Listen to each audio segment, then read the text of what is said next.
of course, we've talked about Windows 11 and Windows 10 end of life. When I've been doing my own research as well, I've seen that Windows Server 2016 is cropping up quite a lot in terms of going end of life. I know there's a slightly different time frame on that, but what are the similarities between the two of those? Because from doing research, there's a clear crossover between the two, but it's quite hard to get through all of that information to find out what is the differences. So I wondered if you could talk a bit more about that, Dan. Yeah, sure. So as kind of with all the generations of Microsoft operating systems, as well as the kind of user-facing versions, so Windows 7, 8, 8.1, 10, 11, there is always a server operating system as well, which shares the same, in essence, what we call the kernel, the kind of the actual core of the operating system. So Server 2016 is effectively the kind of Windows 10's sibling in the server environment world. That actually will reach its end of extended support on the 12th of January 2027, so slightly longer. So businesses have got slightly longer to prepare.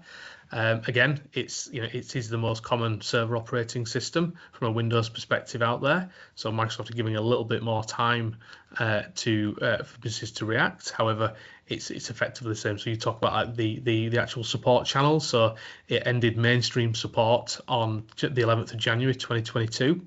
And now it is in extended support, meaning the exact same thing. At the end of extended support, there will be no security patches, and things like critical vulnerabilities won't be addressed unless you've gone down another channel in terms of receiving updates. So that's another thing, Ben. To be honest, is some businesses, depending on size and budgets allowing, often Microsoft do allow you to pay for extended updates to certain operating systems.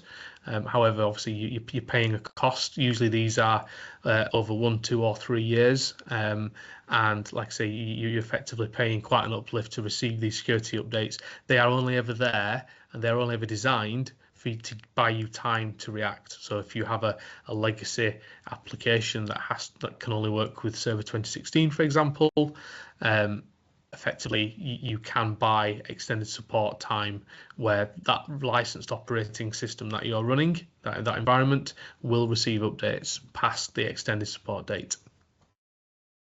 But that should only ever be used as a temporary solution rather than the long-term solution.